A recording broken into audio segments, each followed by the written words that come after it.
L'IVG, ça n'est pas un acte techniquement compliqué. La preuve en est que j'ai pu en pratiquer avec mes amis sans aucun incident. Dépêchez-vous de faire une loi, sinon ils viendront faire un avortement dans votre bureau. Et je crois que nous l'aurions fait. Je m'appelle Annie Chamla, j'ai 76 ans et je viens de publier un livre qui s'appelle « Nous l'avons fait, récit d'une libération féministe » où je raconte toute la lutte pour la légalisation de l'avortement en France entre 1973 et 1980. C'est un témoignage personnel. En 1973, je vis seule à Paris pour la première fois de ma vie et une voisine m'amène dans un groupe de conscience du MLF et je découvre la sororité et pour moi c'est un événement important. La même amie, quelques temps après, va me proposer de devenir intermédiaire. Je commence donc, moi qui n'ai jamais avorté, à accompagner des femmes qui avortent et puis ensuite j'arrive dans un groupe MLAC. Je suis arrivée à l'avortement, j'allais dire par raisonnement, simplement parce qu'il me semblait impensable que les femmes n'aient pas le droit de choisir leur maternité, mais aussi tout ce qui concerne leur corps. Un des premiers slogans du MLAC, c'était « Notre corps nous appartient ». Ça a toujours été ça, le fond de ma revendication. J'ai toujours posé beaucoup de questions aux médecins, j'ai toujours voulu comprendre ce qui m'arrivait, mais en particulier dans ce domaine-là, jusqu'en 1972-73. L'avortement était illégal en France, la loi datait de 1920, les risques étaient énormes puisque ça pouvait aller jusqu'à la peine de mort pour les avorteuses. Ça n'avait été appliqué qu'une fois sous le régime du maréchal Pétain. Les femmes, évidemment, avortaient quand même de tout temps et en tout lieu, mais en prenant des risques énormes pour leur santé, avec des sondes, avec des aiguilles à tricoter, avec des cintres. Et ensuite, elles allaient à l'hôpital.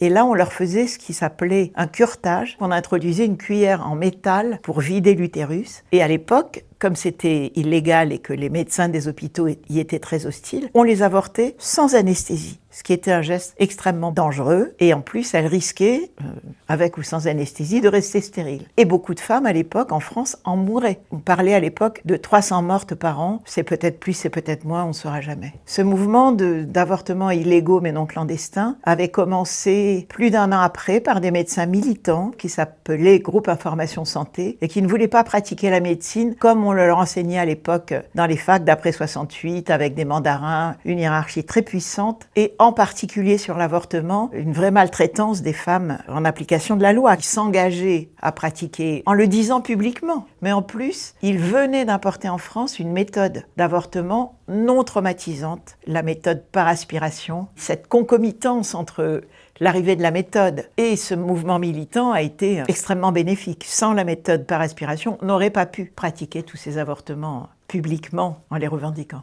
J'ai commencé ma vie conjugale en Tunisie. Nous ne voulions pas d'enfants. Le pharmacien que je connaissais depuis mon enfance m'a donné la pilule. Ensuite, je suis allée à l'hôpital parce que je supportais mal la pilule. On m'a posé un stérilet. Et quelque temps après, j'ai accompagné mon amie Mounira, dont je parle dans le livre, pour avorter. On était en 67-68 en Tunisie. J'arrive en France en 69, je demande la pilule à ma pharmacienne. La loi Neuwirth était déjà votée. La contraception était déjà légale. Et la pharmacienne me répond « Nous ne vendons pas ça ici, mademoiselle ».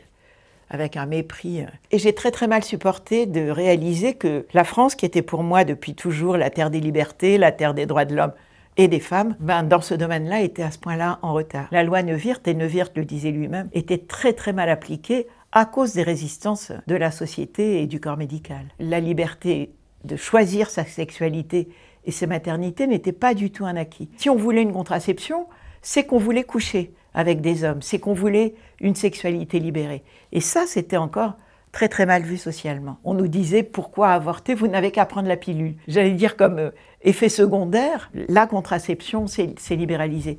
C'est un effet de la loi Veil, finalement. J'ai fait partie, pendant 2 ans, du MLAC 12e, et nous faisions des permanences tous les dimanches au marché d'Aligre. On sortait une table à tréteaux, une corde à linge, des torchons, et on écrivait nos slogans. Et on discutait avec tout le monde. Le MLAC n'a jamais été un mouvement clandestin. C'était au contraire un mouvement de revendication très publique, et il était extrêmement soutenu. Encore aujourd'hui, on dit qu'une femme sur 4, voire une femme sur 3, avorte pendant les années où elle est féconde. Et donc c'est un phénomène qui concerne toutes les femmes, dans toutes les sociétés.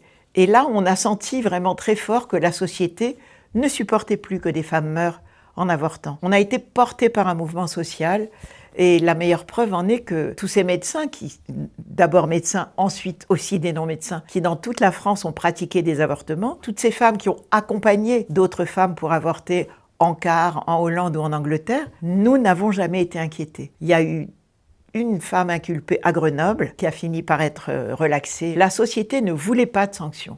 Et ça, c'était un trouble à l'ordre public très puissant. Quand Giscard est arrivé au pouvoir, il a demandé à Simone Veil de faire une loi pour faire cesser ce trouble à l'ordre public. Quand elle a pris son poste, l'ancien ministre de la Santé, Michel Poniatowski, lui a dit « Dépêchez-vous de faire une loi, sinon ils viendront faire un avortement dans votre bureau. » Et je crois que nous l'aurions fait. Il y avait 350 groupes MLAC en France. Il y avait des milliers de personnes engagées dans toutes les villes, dans les lycées, dans les hôpitaux. Mais quand la loi est passée, le mouvement s'est quasiment autodissous. La loi Veil était une loi, pour nous, très insuffisante. Nous demandions les avortements libres et gratuits. Et ils n'étaient ni l'un ni l'autre. Les avortements n'étaient pas pris en charge par la sécurité sociale. Ça coûtait un demi-SMIC. C'est énorme pour une femme qui a une petite rémunération. Et la loi l'interdisait aux mineurs, aux étrangères. Et puis, il y avait toute une série d'obstacles, des entretiens avec des psychologues, un délai d'attente. L'acte lui-même était toujours largement refusé par le corps médical. Mais en plus, la méthode par aspiration avait été importée par le MLAC. Et c'est les médecins du MLAC qui savaient la pratiquer. Encore aujourd'hui, elle n'est pas enseignée dans les études de médecine. Ce qui fait qu'à l'hôpital, très spontanément, ils ont voulu mettre en place des curetages. Nous voulions que ce soit la méthode par aspiration qui soit pratiquée. Alors, on a commencé par aller dans les hôpitaux pour qu'ils se forment à la méthode, pour qu'ils ouvrent des lits. J'ai fait partie d'un groupe qui a décidé, après la loi, de reprendre la pratique.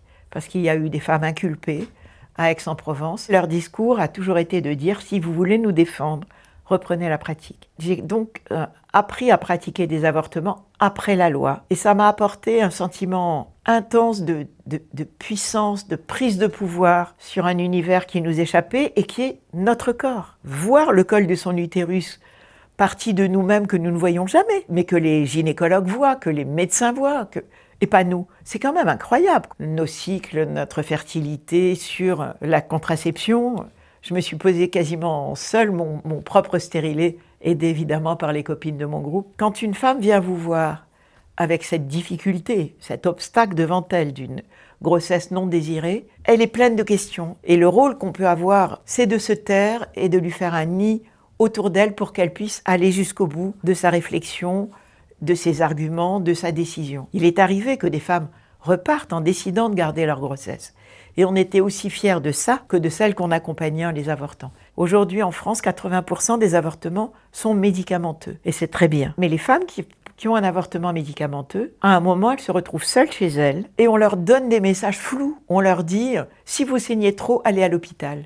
Mais c'est quoi saigner trop? On a perdu le réflexe qu'on avait, nous, d'être ensemble à ce moment-là, simplement parce que, comme il y a 50 ans, on ne parle pas de ces avortements. L'avortement reste un peu un tabou. On ne se raconte pas nos avortements. Ça n'est pas facile aujourd'hui de recourir à l'IVG en France. Pour un médecin, l'IVG n'est pas un acte valorisant. Les médecins sont mal payés quand ils pratiquent une IVG instrumentale. Ça n'est pas un acte techniquement compliqué. La preuve en est que j'ai pu en pratiquer avec mes amis sans aucun incident. On n'écrit pas un article scientifique pour dire « j'ai pratiqué des avortements ». Donc pour un médecin, ça n'est pas valorisant scientifiquement. Et le corps médical est toujours hostile à ce que ce soit les patients qui décident pour eux-mêmes. Les anciens médecins militants qui étaient des médecins engagés sont tous à la retraite et donc il y a très peu de médecins qui veulent pratiquer les avortements instrumentaux. L'hôpital en France va mal. Si on manque d'infirmiers dans les services hospitaliers, on en manque évidemment dans les centres d'IVG. Si on ferme des maternités, souvent le centre d'IVG est couplé à la maternité et on ferme donc des centres d'IVG. Les jeunes femmes pensent que l'avortement c'est un acquis et donc elles y vont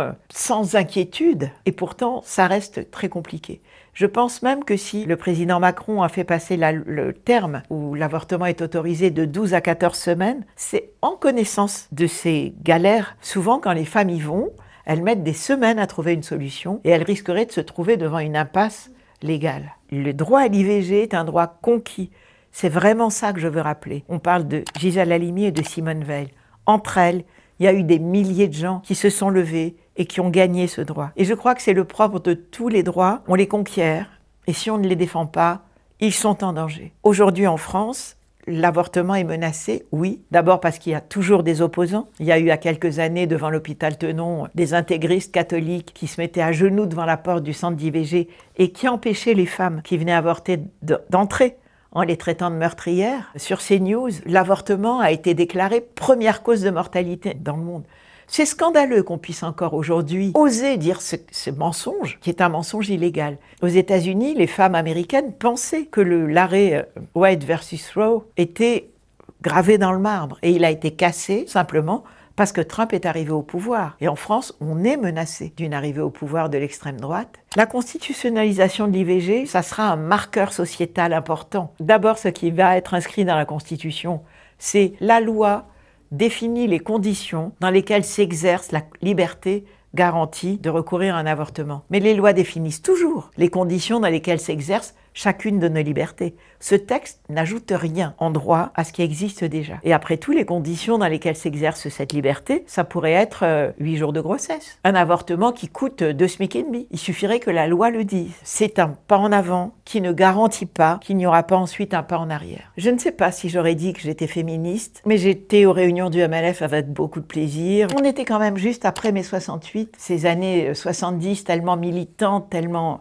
enthousiastes, tellement collective, que je crois que nous l'étions toutes en réalité. C'est pour ça que j'ai voulu écrire mon livre et qu'il s'appelle « Nous l'avons fait ». D'abord parce que c'est un moment de l'histoire des femmes en France, mais aussi pour qu'elles sachent à quel point ça rend heureuse quand on est dans un collectif et qu'on conquiert un droit. Le fait que les centres d'IVG maintenant partout en France, quand c'est un avortement instrumental, utilisent la méthode Karman. Pour l'avoir vécu, je me sentais obligée de le raconter, de dire oui, nous l'avons fait, faites-le vous aussi. Je suis extrêmement fière des jeunes féministes. On a vécu une espèce de moment creux pendant les années 80, 90 et 2000, où je me demandais comment passer le flambeau. Et finalement, on n'a pas du tout eu besoin de le passer. Elles l'ont rallumé toutes seules. Je suis très sensible au fait que les féministes d'aujourd'hui prennent en compte l'ensemble du problème du rapport au corps, du rapport à la sexualité, avec les transidentités, les PMA, tout ce qui concerne finalement les libertés de choix, avec le fait de choisir de ne pas vouloir d'enfant et de le revendiquer.